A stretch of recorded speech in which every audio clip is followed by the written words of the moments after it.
Hello. This is a Bridget and Keir double pronger. I know you have the parliamentary WhatsApp group, so I thought you could, if one of you doesn't see it, send it to the other one because it's a question for both of you. I'm confused, like really confused.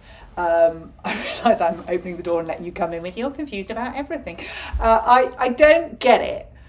So Keir says he's come up with this brilliant idea. So the first thing that's confused me is the brilliant idea I thought had been in place for like years, but turns out not. Keir's come up with this brilliant idea. If that makes you happy, Keir, it was your idea. You can have that one. Good boy. So Keir's come up with this brilliant idea that if you can get help privately in healthcare, you should. And then that will relieve the burden from the NHS. And the NHS will use private healthcare if they can to relieve the burden. I mean, it will sound familiar because it is. It's been going on for years, but that's Keir's new plan. So, okay, brilliant, Keir, well done, like that. We are using private healthcare to ease the burden on the NHS. So people can pay for private healthcare. If they've got medical needs that aren't being met by the NHS, then they can have them met either by their own private insurance policies or in place the NHS can expedite some of the wait lists by using private. I'm assuming that comes out of tax money. So there we go. We know about that. Now, Bridget, so that's Keir with the right hand, Bridget with the left hand.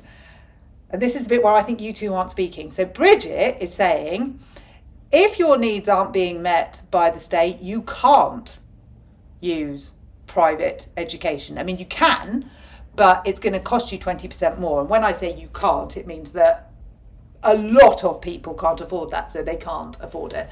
So we are not unburdening the state system. We are burdening the state system because those who are in private at the minute and are just about managing to pay the fees, they are now going to state, but state doesn't have any extra resources. It doesn't have any extra budget. It doesn't have any extra money. It has no extra teachers. It has no extra textbooks. We know there are no extra chairs because we heard about it yesterday with the 3 kids standing up and the teacher having the moral dilemma. So Bridget's doing the opposite to you, Keir. Bridget's saying we don't like private. It's not good. Now, I don't get it. This is where I'm confused. In healthcare, if you've got needs that aren't being met by the NHS, you may pay for and use private healthcare, or the NHS will expedite your case to private, which is a bit like an EHCP. Let's say that the NHS gets an EHCP and it lets a patient use private healthcare. In the education system, if your needs are not being met by the state, you may, alongside a handful of unicorn poo, get an EHCP, and then your needs will be met in private school, or you can pay for your needs to be met in private school if state can't. But in private education, that's now going to cost you 20% more. Are we putting 20% on private healthcare? I mean, I don't want you to, but are you? Why is that different to education? Because both are quite critical, I would say.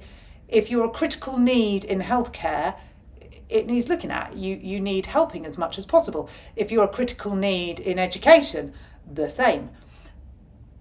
So we've got 2 private systems that are working well, and we've got 2 state systems that are not working well.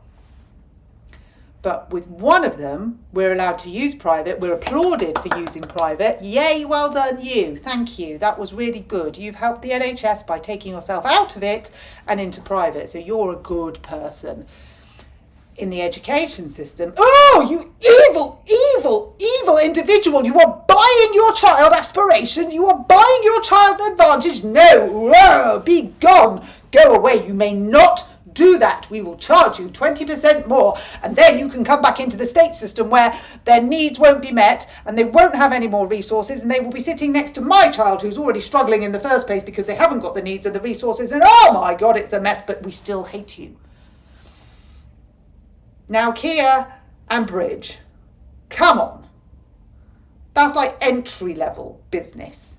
That's entry level economics. I mean, that's like a level 1 at college. In fact, I would imagine the year 7s are probably doing that.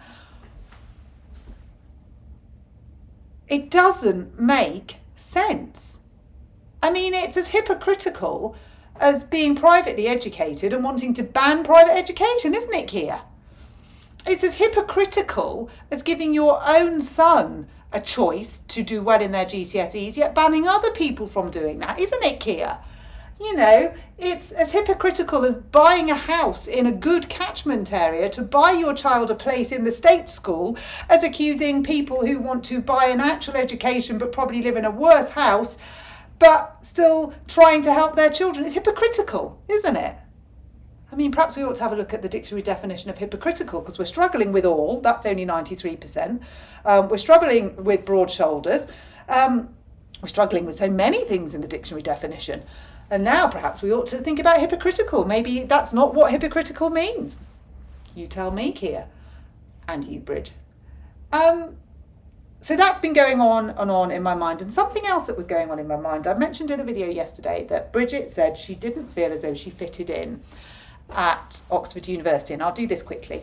She said people would never heard of her school and she just didn't feel like she fitted in. Do you think that's why? Do you think you didn't fit in because of which school you did or didn't go to?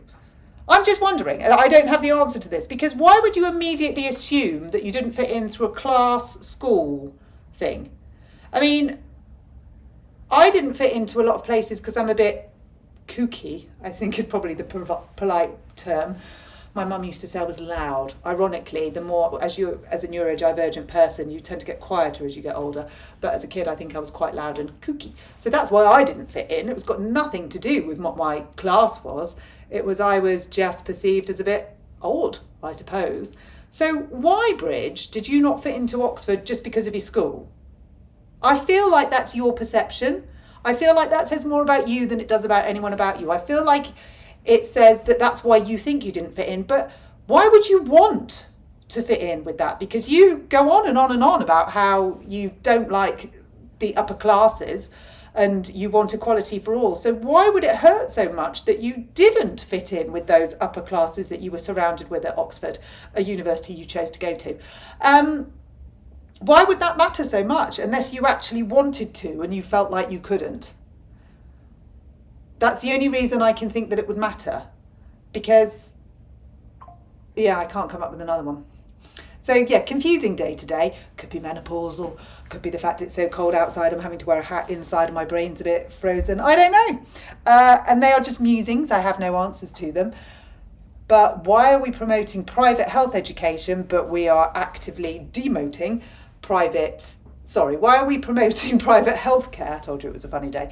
But we are actively not promoting private education. And Bridget, why do you think you didn't fit in at uni? You claim it was because you didn't go to the right school. I'm wondering if it was something else. I'll leave you with those thoughts. I've got to go and do the hoovering now. What fun.